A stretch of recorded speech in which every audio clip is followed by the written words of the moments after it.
Satyabama Institute of Science and Technology, Chennai and Sriperumbudur.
வணக்கம்.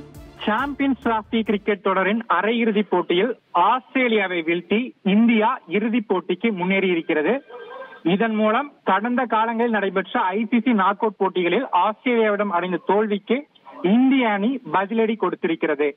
முதலாவது அரையிறுதிப் போட்டி துபாயில் நடைபெற்றது. இந்த போட்டியில் ஸ்டீவன் ஸ்மித் தலைமையிலான ஆஸ்திரேலிய அணி தான் டாஸ் வென்றது.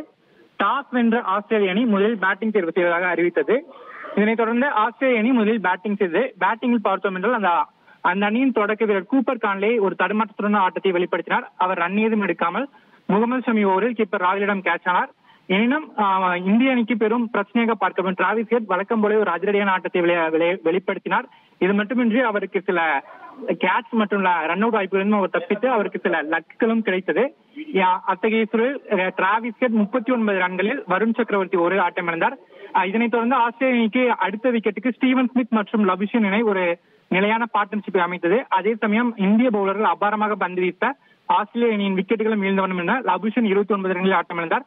இதேபோல் அடுத்து களமிறங்கிய ஜாஸ் இங்கிலீஷ் 11 ரன்களில் ஆட்டம் இழந்தார். எனினும் மறுமுனையில் ஸ்டீவன் ஸ்மித் நிலைத்து நின்று விளையாடி ஒரு அரை சதத்தை அடித்தார். இறுதி கட்டத்தில் அலெக்ஸ் கேரியின் சிறப்பான பங்களிப்பில் ஆஸ்திரேலிய அணி ரன்களை சேர்த்தது.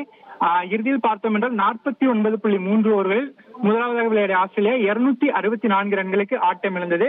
அதிகபட்சமாக அந்த அணியில் கேப்டன் ஸ்டீவன் ஸ்மித் 73 ரன்கள் எடுத்தார். அதற்கு அடுத்து விக்கெட் கீப்பர் அலெக்ஸ் கேரி 61 ரன்கள் எடுத்தார். இந்திய பந்து வீச்சில் முகமது ஷமி சிறப்பாக பந்து வீசி 3 விக்கெட்டுகளையும் வருண் சக்கரவர்த்தி மற்றும் ரவீந்திர ஜடேஜா தலா 2 விக்கெட்டுகள் வீழ்த்தினர்.